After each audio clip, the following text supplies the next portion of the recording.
Jimmy Martin, Don't Cry to Me. Songs from the film King of Bluegrass. I ran away for the first time when I was 4 years old. I'm a free-born man. My home is on my back. I know every inch of highway, every foot of back road, every mile of railroad track.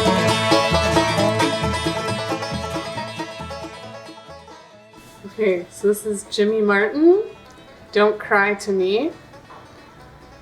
Signed copy. It says Best Wishes, Jimmy Martin.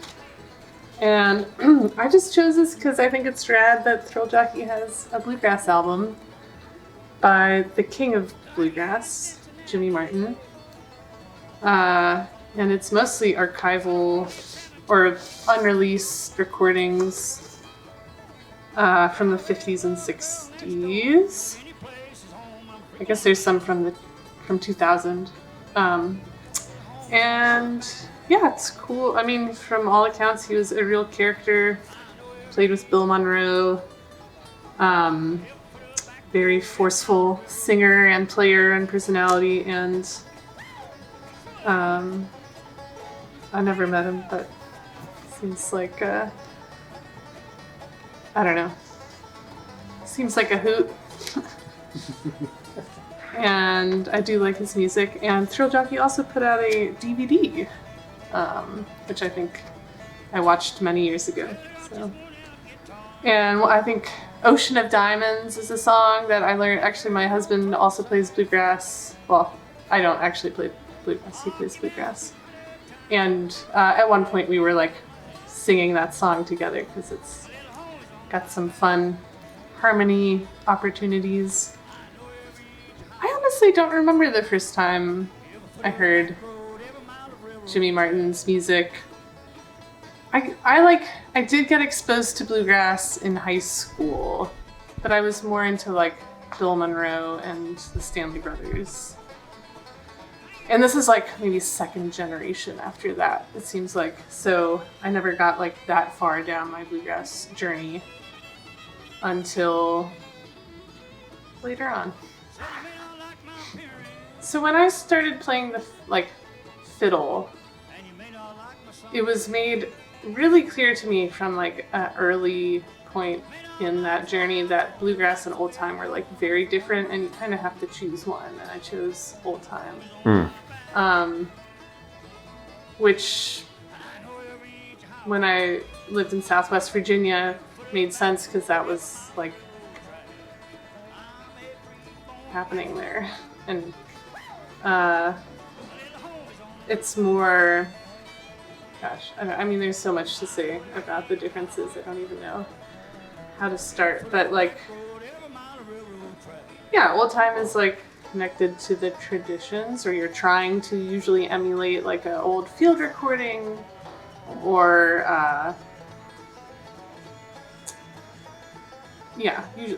usually it's like a field recording of some old fiddler that you're trying to play. And then bluegrass is like an entirely commercial genre of music. Now I still go to festivals like Mount Airy Fiddlers Convention, and there's like the bluegrass section and the old time section, and just also different approaches to music. I mean, sometimes the songs are the same, like different versions of ballads, but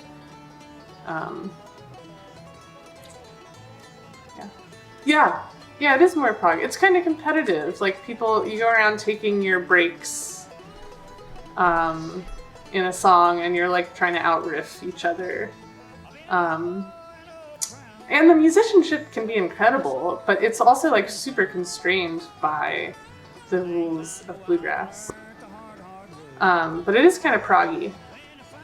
And this, I mean, especially now, like bluegrass has gone through so many iterations. Like, you know, newgrass was like 20 years ago, and now it's like, you still have like Del McCurry, who's like one of the old guards, touring, and like the traditional bluegrass But then there's like Billy Strings, who's incredibly popular and is like kind of more jam bandy.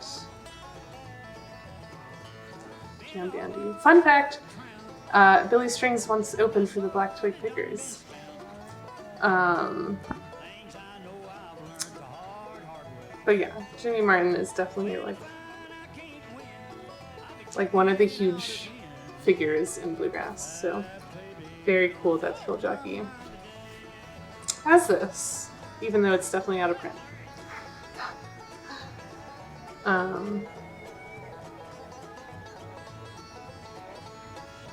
I'll also say like I noticed some of the songs are from courtesy of the Mike Seeger collection, who recorded them, or recorded Jimmy at some festival, I think, in the 60s, and I'm a huge Mike Seeger fan, so that's cool. Jack Rose with D. Charles Speer and the Helix. Ragged and Right.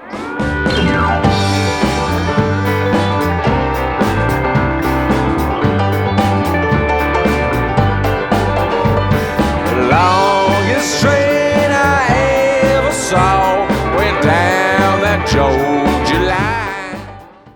Next up, I chose Jack Rose with D. Charles Speer and the Helix, Ragged and Right EP. And just because like I remember listening to this in like 2010, and it was before I really knew much about the Thrill Jockey catalog, but I had been close. I play in a band with people who are very close with Jack Rose, and I got to see him play a couple times, and I got to see D. Charles Speer and the Helix play, and I was like, this is the most unhinged honky tonk I've ever heard. In a really lovely way. And I never got to see them play together, but I really like the songs on this. There's a Vernon Ray song and an original Jack Rose, Glenn Jones composition, and In the Pines, and a Merle Haggard song. And it's just cool to hear Jack on lap steel and Telecaster and acoustic, and then also mixed in with like pedal steel and piano. It's like really just very like jubilant and kind of crazy sounding. There's just so much going on. I mean, I think having pedal steel and piano together is like a lot already, and then also the guitar, and then also, I mean, the singing is like really cool, and you could tell he gets a little wacky on In the Pines. So yeah, I don't know.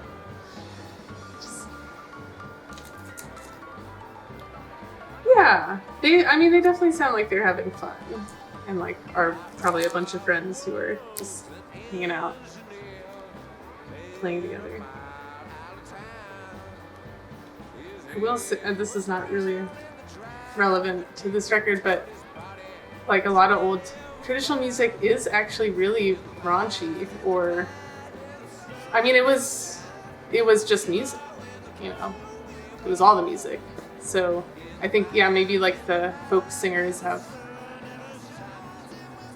taken mostly like the sad and moving ones, but you can go back and find some really like, I don't know, yeah, raunchy, explicit songs. Yeah. Elena Setien, Unfamiliar Minds.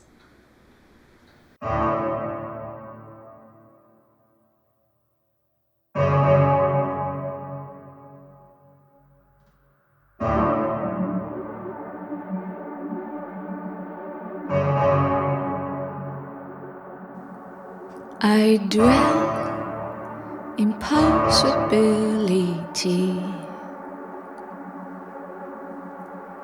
a fairer house than prose. Yeah, I think you all gave me a copy of this at some point, and I really fell in love with it because it's just such nice songwriting. And I know she is from Spain, and I don't believe English is her first language, and so it's just cool to experience someone's songwriting in not their first language, I think. And the arrangements are really lovely too, and I just thought it was a really nice. It was definitely up my alley. Whoever sent this my way. Yeah, and I really like her new record as well. I've just listened to this one a little more because it's been out longer.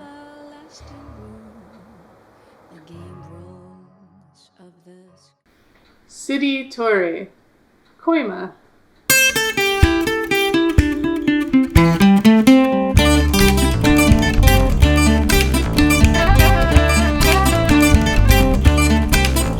Hey, wait, mom. Hey, I got a man. Hey, wait, mom. Hey, I got a man. Sidi Toure, Koima,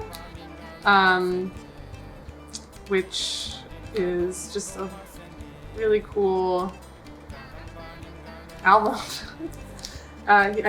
He's from Mali and plays, just a really rich, tradition of music there, I know, and his singing is beautiful and the polyrhythms are really inspiring. And House and Land got to open for him a couple years ago, and so I got to see him live. And yeah, it was just exhilarating, and I love this kind of music. And I just have listened to this album the most of his. And I also like the cover. So